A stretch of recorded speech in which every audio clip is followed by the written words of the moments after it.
Aim right, achieve big at KR Mangalam University. Middle east में एक और nuclear power होना उस रीजन के लिए बिल्कुल ठीक नहीं है, ये मेरा मानना है। इसीलिए बाकी सारे मिडिल ईस्ट, बाकी most of the middle east country are not very much in favour of Iran having a nuclear bomb. वो नहीं चाह रहे हैं। कैसे उन्होंने, यूएस ने और इजराइल ने मिलकर, और यूएस ने स्पेशली मिलके इकोनॉमिक पावर को यूज़ किया, डील्स करी सऊदी अरेबिया के साथ, कतार के साथ बड़ी बड़ी डील्स करी, और नेक्स्ट 4-4 साल की डील्स हैं वो, जो कमिटेड है वहाँ पे। $1 trillion, almost $1 trillion Saudi Arabia. So उससे अलग होता गया Iran. Iran has not realise this. Iran बोल रहा है मेरे साथ धोखा हुआ। ये धोखा नहीं है, ये यूएस प्रेसिडेंट की तरफ से उनकी बड़ी अच्छी एक तरह से स्ट्रैटेजिक सरप्राइज है, स्ट्रैटेजी है जो दूसरे लोगों को एकदम स्टम्प कर देती है, और वो क्या एक्शन लेने वाले हैं आप उसी में जूझते रहते हैं, और वो अपने जाके ऑब्जेक्टिव अचीव कर रहे हैं। हाँ, बेसिकली वो हार्ड पावर पे ज़्यादा बिलीव करते हैं, नो डाउट, और जीतना यस उनकी एक ज़रूरत है, और वो एक तरह से कॉर्पोरेट वर्ल्ड में कर रहे हैं। इसको हम ऐसा भी समझ सकते हैं कि ये उनकी डिफरेंट अप्रोच है। जो इस अप्रोच को समझ पाएगा बेटर, वो उस तरह से अचीव कर रहेगा अपने लिए और अपने देश के लिए। ठीक है, यानी कि एक अलग यहाँ पर एक एंगल निकल कर आ रहा है। अस्थाना सर, आप भी इसको एलाबोरेट करें, आप भी अपना ओपिनियन दें कि ट्रंप जो है भाई ऐसा नहीं है कि इतने भोले मासूम या फिर इतने सिरफिरे नहीं है। जाहिर सी बात है, इतना बड़ा बिजनेस एम्पायर खड़ा किया है, अमेरिका के राष्ट्रपति बने, दोबारा राष्ट्रपति बने, दोबारा तमाम ऑड्स को फाइट आउट किया है। तो ऐसा नहीं है कि शख्स इंटेलिजेंट नहीं होगा, इंटेलिजेंट भी है, केपेबल भी है। ये अपने इस एटीट्यूड को कि भाई मैं कुछ भी कर सकता हूँ, देख लेना, फिर इंटेलिजेंट उसको अपने फेवर में इस्तेमाल कर रहे हैं। इसमें कोई शक नहीं है, इंटेलिजेंट भी हैं, मेहनती भी हैं, और उन्होंने ये सब जितना भी जो अभी बताया को पैनलिस्ट ने, इसमें कोई शक नहीं है कि ये सब एक प्लान के तहत है।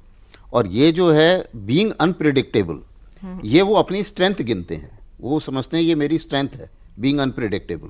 और जब भी किसी भी डील होती है, क्योंकि बड़ी डील्स में वो बोलते हैं मैं डील मेकर हूँ, और डील मेकर के लिए ये होता है कि दूसरे को सबसे पहले ऐसा बड़ा झटका दो डील के टाइम में कि जो उसे लगता है कि नहीं ये तो चीज़ हो ही नहीं सकती, फिर उसके बाद धीरे धीरे कॉम्प्रोमाइज़ करना शुरू करो, ताकि आप एक सही डील पे आएंगे जिसमें आपको मैक्सिमम फ़ायदा हो।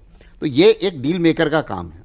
लेकिन अब सवाल उठता है कि मैं जिस हिसाब से मैं इसको आंकता हूँ कि अमेरिका कहाँ था और उसको किस तरीके से फायदा हो रहा है या नुकसान हो रहा है, ये सोचने वाली बात नहीं। इसी में मैं एक सवाल ये आपसे ऐड करती हूँ कि ट्रंप ने क्या अपने लिए, अपने पर्सनल गेन या अपने पर्सनल एटीट्यूड या अप्रोच के लिए, जो अमेरिका का एक रसूख था कि भाई ठीक है अमेरिका ने कहा है, एग्जैक्टली अमेरिकन प्रेसिडेंट की स्टेटमेंट आई है, अब तो यहाँ 5 घंटे में 7-7, 8-8 ट्वीट आ जाते हैं, बिल्कुल, ठीक है, तो जो उसकी वैल्यू थी, जो उसकी ठसक थी, वो कहीं ना कहीं उसको कॉम्प्रोमाइज किया। बिल्कुल कॉम्प्रोमाइज किया है, क्योंकि पहले क्या होता था कि अगर अमेरिकन प्रेसिडेंट की स्टेटमेंट आई है तो पूरा वर्ल्ड उनको सीरियसली लेगा।